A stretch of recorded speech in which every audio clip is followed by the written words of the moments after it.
Hey guys, welcome back to my YouTube channel. तो आज हम किंग ऑफ मैनिफेस्टेशन सीरीज को फिर से कंटिन्यू करने जा रहे हैं। तो जैसे कि हमने प्रीवियस एपिसोड में देखा था, लिलू उस इंसान के पास जाके बोल रहा होता है कि मुझे पता नहीं तुम यहाँ पे क्या कर रहे हो, पर मैं इतना इंटेलिजेंट हूँ कि मैं बता सकता हूँ कि तुम अपनी लोकेशन को नहीं ढूंढ पा रहे हो कि तुमने जाना कहाँ पे है। तो एपिसोड नंबर 43 की स्टार्टिंग होती है। वो बोल रहा होता है कि मुझे बता दो मेरा प्लेटफॉर्म है कहाँ पे। लिलू बोलता है कि सीधे जाना तुमने 8th सेक्शन के ऊपर, थर्ड ट्रायल के राइट में, फिर लेफ्ट मुड़ना तुम्हें, वहाँ पे तुम्हें अपना लीव प्लेटफॉर्म मिल जाएगा। वो इंसान पहले चुप होता है, फिर बोलता है प्लीज मुझे वहाँ पे लेके चलो। लिलो काफी सा गुस्सा होता है, फिर बोल रहा होता है ठीक है जल्दी करो, मैं अपने टाइम को वेस्ट नहीं करना चाहता हूँ। वो पहुंचा देता है उसे। वो इंसान बोल रहा था शुक्रिया, तुम्हारे पास दो स्पेशल तरह की रेजोनेंस है, मैं तुम्हारे साथ फाइट करना चाहता हूँ। लिलो बोलता है ये कौन सा तरीका है तुम्हारा शुक्रिया बोलने का, मैं तुम्हारी हेल्प की, तुम क्या मुझे पीटना चाहते हो? पीट के तुम एक तरीके से शुक्रिया अदा करना चाहते हो तुम लोगों का? क्या तुम पागल वागल हो क्या? फिर लिलू उसे वहां पे छोड़ के चला जाता है और बोलता है मुझे कल्टीवेशन स्टार्ट करनी है। वो अपनी पोजीशन पे आ जाता है और वहाँ पे कल्टीवेट कर रहा होता है।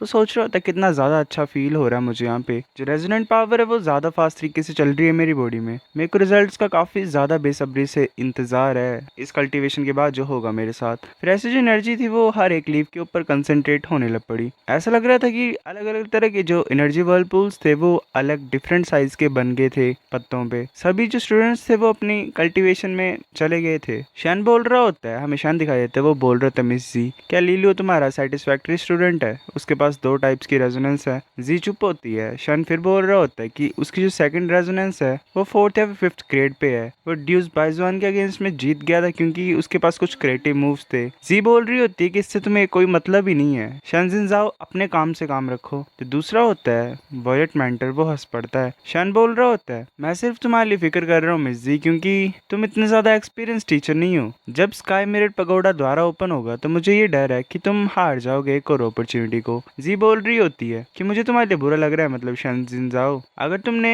जियांग किंगर को अपने स्टूडेंट मेंटेन करके रखा होता तो तुम डेफिनेटली तुम्हारे पास प्लेस होता स्काई मिरर पगोडा में। शैनजिन जाओ चुप हो जाता है। एक और पर्पल मेंटर बोल रहा होता है खांसते हुए कि जो फ्रेशमैन है जो कल्टीवेट कर रहे हैं ट्री ऑफ रेजोनेंट पावर में पहले टाइम, क्या लगता है तुम्हें किसका सबसे ज्यादा ब्राइटेस्ट रेजोनेंट ग्लो होगा, मतलब कौन सबसे ज्यादा चमकेगा एनर्जी अब्सॉर्ब करने के बाद? वॉयलेट मेंटर चूजी बोल रहा होता है कि शायद क्वीन जूलू हो सकता है, क्योंकि अगर सब कुछ मेरी कैलकुलेशन के हिसाब से किया तो उसके पास अपर 8th ग्रेड रेजोनेंस है और उसकी जो साउल है वो बैटल के लिए जिंदा है, उसका पोटेंशियल काफी ज्यादा है। दूसरा बोल रहा होता है पर जो रेजोनेंट ग्लो होता है वो रेजोनेंस ग्रेड के ऊपर डिपेंड नहीं करता है, एक इंसान की इच्छा के ऊपर भी वो डिपेंड करता है। एक इच्छा भी रेजोनेंस ग्रेड जितनी इंपॉर्टेंट होती है तभी एक बच्चे का रेजोनेंस ग्लो होता है। बाकी सभी बोल रहे होते हैं तो क्वीन जूलू है। इंसान बोल रहा होता है लाइट को ज्यादा इंटेंस है, इतनी ज्यादा लाइट तो मैंने 2 सालों में देखी नहीं थी। क्वीन जूलू की जो रेजोनेंट ग्लो था उसने काफी ज्यादा अटेंशन अट्रैक्ट कर लिया था जो बाकी टॉप स्टूडेंट थे। बाकियों का भी फिर ग्लो ऐसे आने लग पड़ा एक के बाद। लिलो बैठा होता है और सोच रहा होता है जैसे जैसे और ज्यादा एनर्जी मेरी बॉडी के अंदर आती जा रही है तो जो दोनों रेजोनेंस सीड्स हैं वो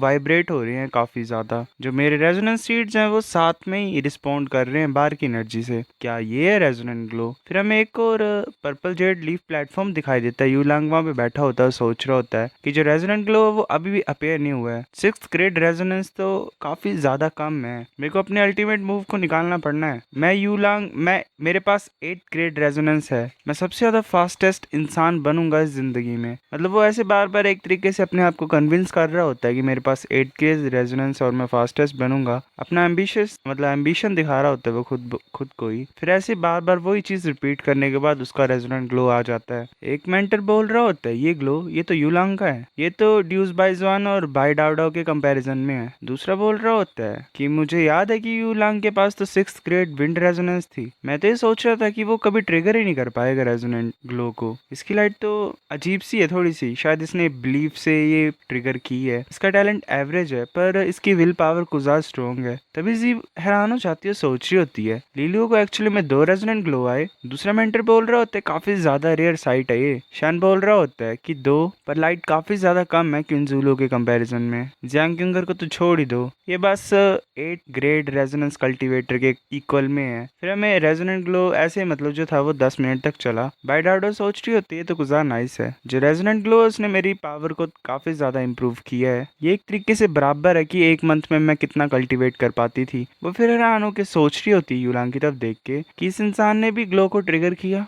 ज़रा भी बुरा नहीं है ये। यूलांग बोल रहा होता है कि मैं अब 10th सील पे हूँ, थोड़ी सी एनर्जी इकट्ठा करने से ही मैं रेजोनेंट मास्टर स्टेज पे पहुंच गया। फिर ऐसे ही धीरे धीरे करके जो रेजोनेंट ग्लो थे बच्चों के वो फेड होने लग पड़े, सिर्फ कुछ ही बचे हुए थे। ऐसे 18 मिनट हो जाती हैं और लीलू अभी भी रेजोनेंट ग्लो को रिलीज कर रहा होता है। बाकी बोल रहे होते हैं तो जियांग क्यूंगर के मैच में आने वाला है। एक बोल रहा होता है कि 20 मिनट हो गई। मुझे याद है कि जियांग क्यूंगर ने रिकॉर्ड तोड़ा था और वो 20 मिनट का था, है ना। लीलू ने जियांग क्यूंगर की ड्यूरेशन को भी एक तरीके से सरपास कर लिया। जियांग क्यूंगर के पास 9th ग्रेड लाइट रेजोनेंस थी। ड्यूस बाय जुआन सोच रहा होता है पॉसिबल कैसे है। दूसरी लड़की बोल रही होती है लीलू इतना ज्यादा लंबा टिक रहा है। क्यूंगर सोच रही होती है कि पास्ट में शायद इसके पास एम्प्टी रेजोनेंस थी तो ये मतलब अच्छा नहीं कर पाता था, पर चलो मुझे पता था, एक तरीके से मेरे को विश्वास था कि तुम अच्छे थे। तुम जियांग क्यूंगर से भी ज्यादा अच्छे थे। तुम जैसे स्किल्स वाला इंसान पॉपुलर होना ही चाहिए। यूलांग ऐसे बोल रहा होता है लीलू कितना ज्यादा औसम है। जाओ काओ और मैं साइन बोर्ड बनाएंगे इसके लिए लॉन्गेस्ट लास्टिंग मैन करके।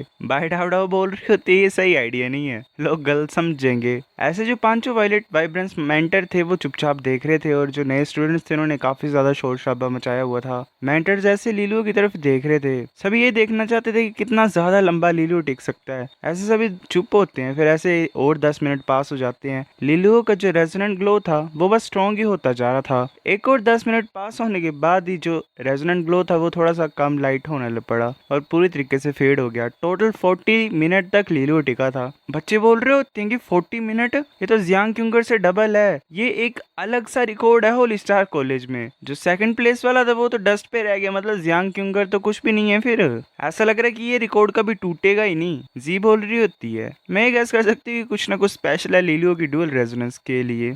शैन गुस्सा कर रहा होता है, दूसरा मेंटर बोल रहा होता है तो अच्छा इसीलिए डुअल रेजोनेंस स्पेशल होते हैं, पर इतना लंबा तो नहीं रहना चाहिए था। क्या कमाल की चीज है ये। लीलू सोच रहा होता है मेरे को ये फीलिंग आ रही है कि मैं ऐसे किसी नेचुरल ट्रेजर की स्प्रिंग में तैर रहा था। मेरी बोन स्ट्रॉन्ग फील कर रही हैं। मेरे दोनों रेजोनेंस सीड्स में मार्क्स आगे हैं, निशान से आगे हैं। ये फ्लावरिंग सीड टायर है। मैं फ्लावरिंग सीड टायर पे पहुंच गया। रेजोनेंट ग्लो तो ऐसे खत्म हो गया था, बस स्टूडेंट्स को अपनी पावर को स्टेबलाइज करना पड़ना था। फिर ऐसे 3 घंटे और पास हो जाते हैं। लीलू साइड में देख रहा होता है, वो सोच रहा होता है यहाँ पे चल क्या रहा है। लियू क्यूंगर क्या वांग तंग कर रहा है इसे। ये पॉइजन पंछी मेरी अकेली फ्रेंड को हैरेस कर रहा है। अकेले फ्रेंड नहीं मतलब फ्रेंड को, इसकी इतनी हिम्मत है। क्यूंगर सोच रही होती है कि इंसान हर एक मेथड को ट्राई करता है मेरे से मिलने के लिए और बात करने के लिए। इस तरीके के इंसान से मैं कभी नहीं मिली थी। वांग बोल रहा था क्यूंगर मुझे लगता है कि लड़ाई के टाइम पे हम काफी ज्यादा क्लोज हो गए हैं। चूजिंग के टाइम पे मेरे ऊपर प्रेशर था, पर उसके बाद मैं काफी रातें सो नहीं पाया। मैं तुमसे माफी मांगना चाहता हूँ। क्यूंगर बोल रही होती तुम्हें माफी मांगने की कोई जरूरत नहीं है। चूजिंग के टाइम पे हम ओपोनेंट थे, तुमने कुछ गलत नहीं किया है, तो प्लीज ऐसे इस तरीके के एक्सक्यूज को लाना बंद कर दो मेरे सामने। वांग बोल रहा होता है क्यूंगर इस तरीके से हरकतें क्यों कर रहे हो तुम। वो रोक देता है क्यूंगर को जाने से। वो बोल रहा होता है कि मेरे पास कोई इंटेंशन नहीं है बुरे से, पर मैं तुम्हें अच्छे से जानना चाहता हूँ। तभी 2 लाइट एरोज शूट होते हैं। वांग अपने फैन से उन दोनों को खत्म कर देता है। लीलू वहां पे पहुंच के बोल रहा होता है कि तुम जहाँ से पैदा हुए हो वो बहुत ज्यादा गंदी जगह थी, है ना। अगर हरासमेंट से लड़कियां तुम्हें पसंद करती मतलब किसी भी इंसान को, तो कोई भी सिंगल इंसान रहता ही नहीं इस दुनिया में। क्योंकि खुश हो जाती है। वांग बोल रहा होता है तुम हो लीलू बोल रहा होता है मैं थोड़ा बहुत घमंडी हो सकता हूँ इसके लिए, पर मुझे नहीं लगता कि मेरे से ज्यादा सुंदर कोई होगा न्यू स्टूडेंट्स में। वांग बोल रहा होता है कि लीलू ऐसे बेमतलब की तुम चीजें खराब मत करो, हमारे बीच कोई भी दुश्मनी नहीं है, तुम ऐसा क्यों कर रहे हो। लीलू बोल रहा होता है मुझे बाकी चीजों से कोई फर्क नहीं पड़ता है, पर जिस मोमेंट में तुमने इसे इंजर्ड कर दिया था चूजिंग के टाइम पे, तुमने एक तरीके से दुश्मनी पैदा कर ही ली है मेरी और तुम्हारे बीच में। क्योंकि खुश होते कुछ ज्यादा। बाकी बच्चे बोल रहे थे क्या ये फाइट करने वाले हैं। 2 वायलेट वाइब्रेंट स्टूडेंट के बीच में जो लड़ाई होगी वो काफी ज्यादा इंटरेस्टिंग होगी। लीलो बोल रहा होता है मैं ये होप करता हूँ कि तुम मेरी फ्रेंड को अकेला छोड़ दो, तुम बस इसे अपने आप को हेट करवा रहे हो। वांग बोल रहा होता है मेरे खुद के तरीके हैं। लीलो मुझे बताओ मत क्या करना है मुझे। लीलो बोल रहा होता है कि तुम कुछ ज्यादा ही बात नहीं मानने वाले पॉइजन वाले पंछी हो। ये सुन के वांग गुस्सा हो जाता है और बोलता है तुमने क्या बोला। वो अटैक करने लगा होता है। लीलो बोल रहा होता है कि मैं प्यार से बोल रहा था पर तुमने सही तरीके से सुना नहीं। क्या इंसल्ट से तुम्हारे दिमाग से गुजरती हैं, वो भी उसके अटैक को रोक देता है। वांग बोल रहा होता है तो अच्छा, फ्लावरिंग सी टायर ऑलरेडी पहुंच गए तुम क्या सोच रहे हो? तुम भी वो इंसान हो जिसने कुछ गेन किया है, वो फिर से अपनी एनर्जी को रिलीज कर रहा होता है। बाकी बच्चे बोल रहे होते हैं वांग ही जू ने सेकंड टायर ब्रेक थ्रू कर दिया रेजोनेंट मास्टर स्टेज का। ये पैटर्न तो जेनेसिस टायर का है। ये तो कितना ज्यादा कमाल का, ये हैरानी की बात नहीं है कि ये सेकंड रैंक पे है। वांग बोल रहा होता है बच्चे, मैं तुम्हें चलो कुछ सिखाता हूँ कि कैसे तुम्हें मुसीबत नहीं लानी अपने सर के ऊपर। जब तुम एक पॉइजन रेजोनेंस यूजर के साथ फाइट करते हो तो पॉइजन तुम्हारी बॉडी में फैलेगा ही। लीलू के हाथ से पॉइजन रिलीज हो रहा होता है। सो गाइस, ये एपिसोड इतना था। अब नेक्स्ट लाता हूँ मैं कुछ दिनों में, तब तक के लिए आप इंतजार करो। मिलते हैं आपसे, बाय।